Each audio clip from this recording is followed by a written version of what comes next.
Otto Addo was born in Germany, where he played all of his club football, but internationally he represented Ghana, the country of his parents' birth, including at the 2006 World Cup.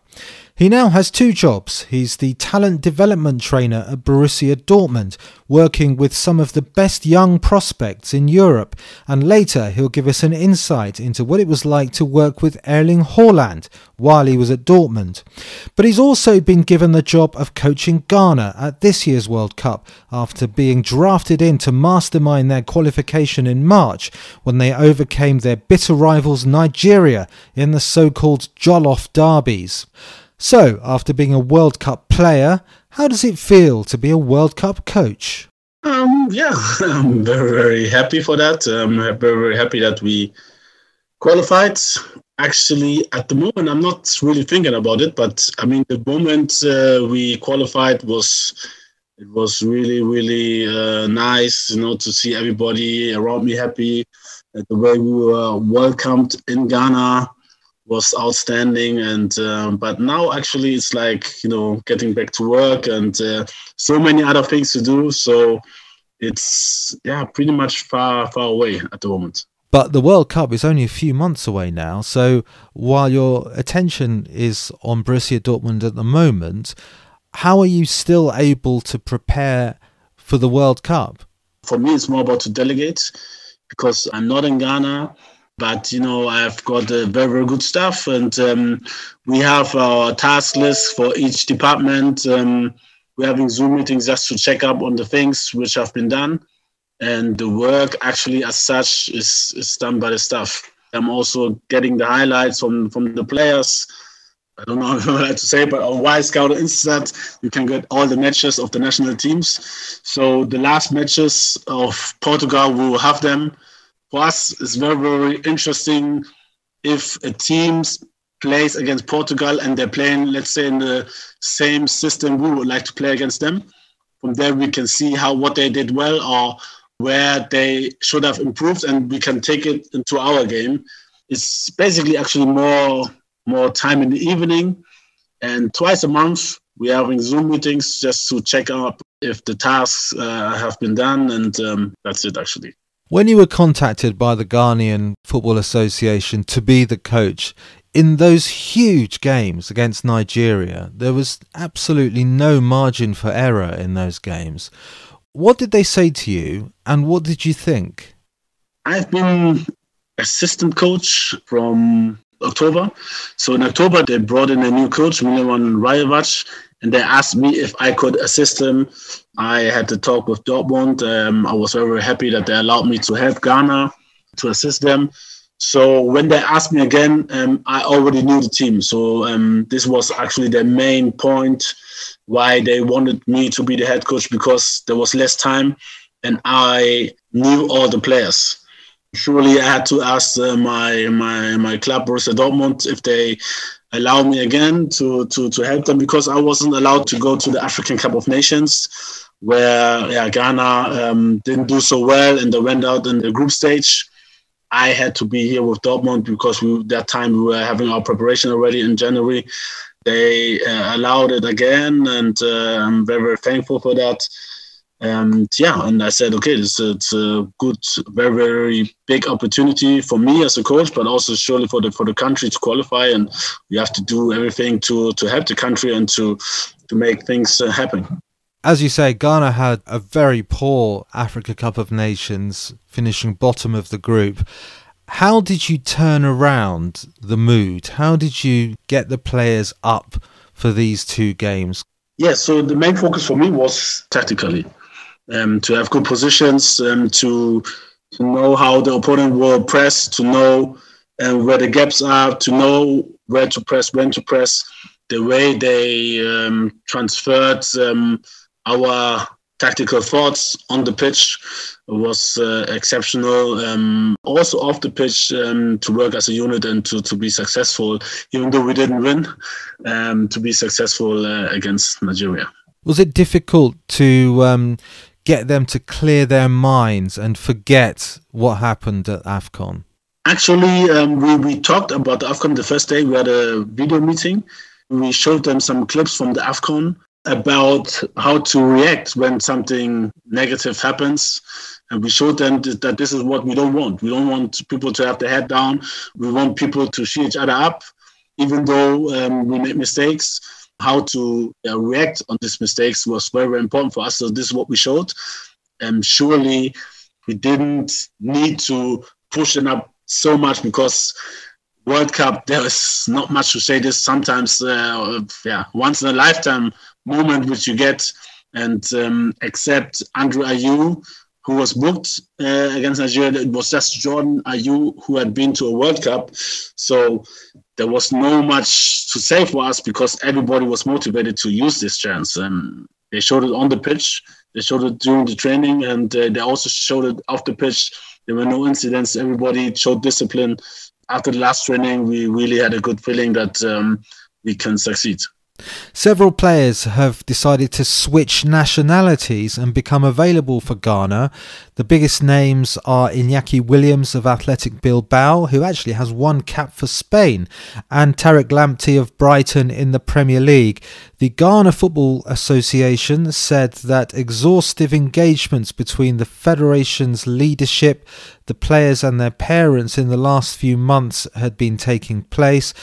But tell me about this policy. Yes, since March, we're in talks with a lot of players who we think they can impact on the team. I can understand it's a difficult decision, especially if you were born in another country and you're young and you have the choice to play for either these nations or that. It's very, very difficult because, once you've played more than 3 matches, you can't change again. And this is not a decision like on club stage where you can sign maybe for 1, 2, 3 years. And then after that, if things doesn't work, you can go to another club. It's a lifetime decision. So it's very, very difficult. Me being born in Germany, maybe I can even understand more of that thinking. But surely we want those who decided to play for Ghana to get familiar with the teams, with the staff. And so everybody who wants to join has to join now, and they know exactly what they're going to do. Are you worried that this might disturb the harmony of the squad, that people will think these players just want a chance to play in the World Cup? Have you asked them, have you made it clear to them that after the World Cup, they'll still be expected to play in far-flung corners where it takes 2 days to travel for an AFCON qualifier and that sort of thing? Like I said, this is why they really have to think what to do. Because, surely, especially if you're not born in this environment, it's not always easy. But they know what they get. And first of all, it's a lot of joy. It's a lot of love. And surely also for them, it's not only about the World Cup. It's about more World Cups to come. It's about African Cup of Nations. It's about winning. It's about being successful. So it's not about just this one World Cup. What was it like for you? You grew up in Germany. You were born in Hamburg. I think I'm right in saying your debut for Ghana was Eritrea? Yes. Yeah, surely it was different, even especially in those days. But I was sure that I wanted to play for Ghana. There was no doubt. I've been going to Ghana every holidays, every vacation. My mother sent me and my sister to Ghana. We stayed there 5-6 weeks. So I have already very, very much contact with the culture, with the people. I still have friends, a lot of friends there, family. But surely it's different if you play the heat, the quality of the pitches. Everything is different. And it's not easy to adapt, especially if the game you mentioned. After 10 minutes, I was like trying to get breath. It was hot, and I was running with the same intensity I used to run in Europe, and it was totally different. And so I needed to adapt. The other players told me, like, okay, here it's difficult to press when it's 35 degrees. And so I was young, I was hungry, but I had a lot of things to learn, surely. Your last group game in Qatar is against Uruguay, 12 years after the Luis Suarez handball stopped a goal and Asamoah Gyan missed the penalty just before the end of extra time, and Uruguay won on penalties and denied Ghana a place in the semi-finals. Have Ghanaians moved on from that yet or not? No, I don't think so. Even though it's a long time ago, but it was a very sad moment, not only for Ghanaian football, also for African football. It would have been the first time where African team would have moved into the semi-finals. So for that reason, people still remember, because the chance there was unbelievable high. Now it's a totally new game. It's different. I know that people will still and always ask and compare, but for me, it's a different game. Is it revenge?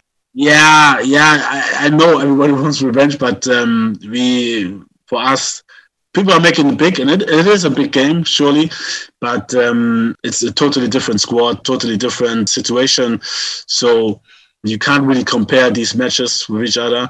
We don't have to overpace in this game. This is very important.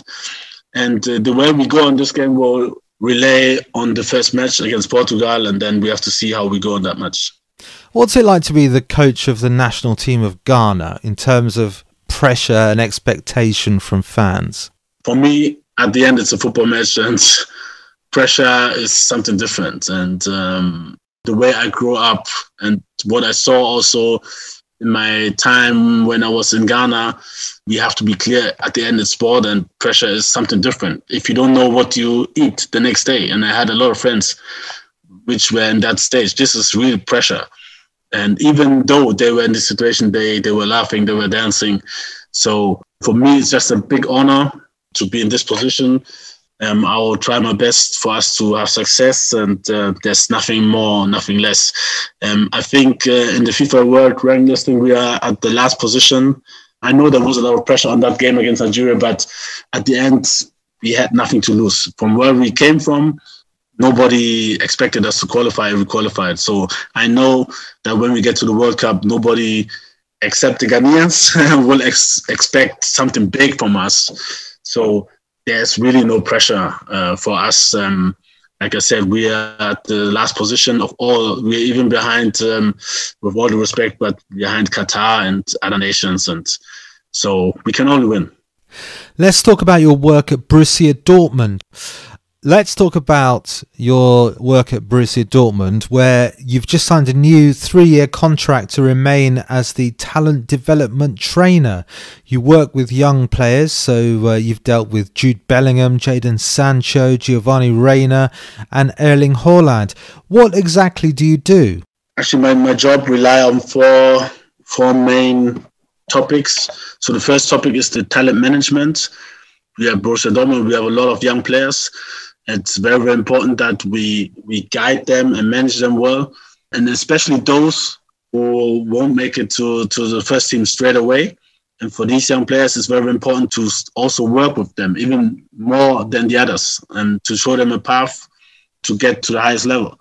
So the management, it's all about seeing, giving them playing time. So that means like when they don't play in the first team, we have to give them playing time in our second team, and therefore we have to know when they play. And we don't want the situation to be where, let's say, the second team is playing on a Saturday, the first team is playing on a Sunday, and then a young player being in the first squad, maybe on Thursday, Friday, I surely have to speak with the first team coach. Do you think he will be in the squad or he has a chance to play? If this decision is no, it's maybe better for the young player to train with the second team on a Friday and then play on Saturday with the second team, because he will be in the stands on Sunday. The second block is I do individual video analysis for each young player who's in this top talent group. We make analysis of all the games, or I make them, so that the following day I can speak with each player about their situation, positive situation, negative situation, ask them what they were thinking in this kind of situation, just to improve them. And then we document, we make documentation for that. The third block is individual training, especially with the young players under 17, under 19. We have position-specific training, especially on the weaknesses where we have to work, because these are mostly the things what they can't do, what they don't like, and where they have to improve. And the fourth big point is meetings. So at least once a month, I try to see every player Sometimes we meet in a group just to have a breakfast, just to have a coffee, or in the evening to watch football and meet and talk about their private life. I take 1-2 hours and we talk about each other. We laugh. I get to know the players better. I listen a lot. Surely I also talk to the, especially first team coach, to give him feedback about how the player who was not in the squad played in the second team, or sometimes the incidences, which you don't see on the pitch. Like once a grandmother of a player died. So I could tell the coach, like, okay, if he's not in a good mood, it's because of that. And I think these kind of hints are good also for the first team coach, just to evaluate the situation in a proper and not to be too hard with the player. And so it's a lot of communication, and I think it's very, very important. What a lot of responsibilities you have, Otto, just from a football point of view, but also from a human point of view. Yeah, sure. But as a club, we have given a lot of young players a chance. And for that, we need to do our best also to help them, to guide them, assist them in bad times, but also in good times, that they stay with both feet on the ground. They shouldn't be comfortable even though things go well. And if we can, at the end, create a player who has a lot of intrinsic motivation to get better, then we have done our job. Erling Haaland describes you as the biggest legend, quote unquote, at Dortmund. You clearly had a very strong relationship with him. Yeah, but I think people took it a little bit too serious. I don't think I'm even near the biggest legend. Surely we have a good relation. Especially at the beginning, where he was new, I had a lot of contact with him and a lot of points where we met and where I trained him or where we had a lot of talks. But he was one of the players I really didn't coach much, because in my job description is more about players who don't have experience in an adult team.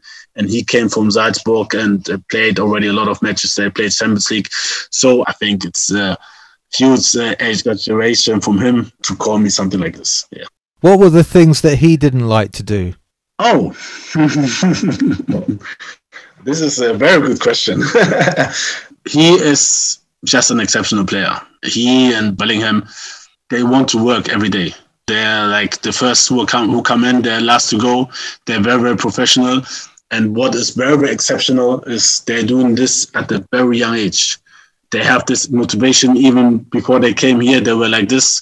So it's more about their parents, I think, their environment they came from, because the way they behave in all kind of situations is unbelievable good.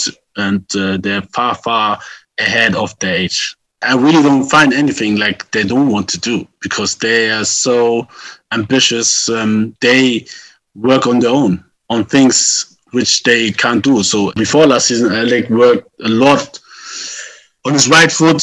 After training, he comes and asks me or the other coaches, can I have some finishes? And he does it.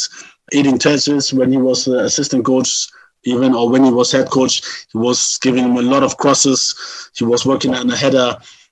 So he knew that there's still space to improve, and he himself asked for it. Then you see him improving, scoring goals with right and making headers last season. He's just a role model for work ethic. I tell you what he doesn't like. He doesn't like to go off the pitch. But this is a good sign. You know, he's somebody, if he scored a third goal, he wants a fourth. If he scored 4 goals, he wants a fifth. He's never satisfied.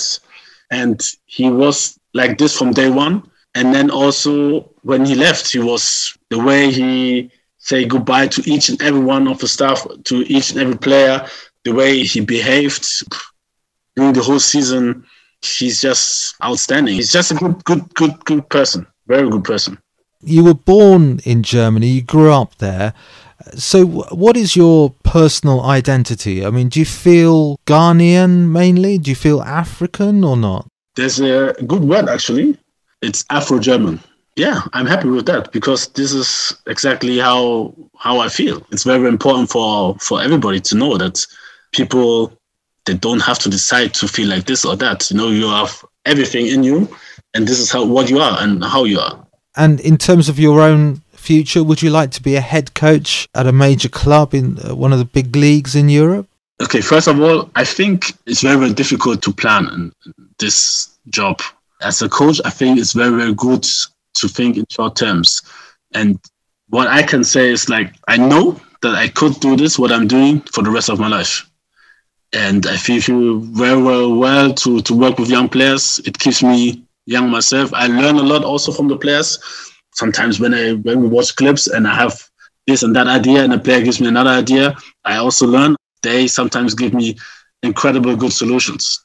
But surely, and this hasn't got anything to do with me, I think everybody who's interested in football would like to be a head coach maybe one day. So maybe if I ask you, you would say yes. The most important thing is that I'm very, very happy to be here in this position. I love this work with the young players and this environment here at Borussia Dortmund. So this is the most important thing for me. Otto Addo, you're a man with many responsibilities, a lot on your plate, and I really appreciate that you've given up some time to speak to me. Thank you very much. Good luck with your club season, and especially good luck as head coach of Ghana at the World Cup. Thank you very much. And sorry once again for being late. I forgot to say. Was very, very busy after this training. So thank you too.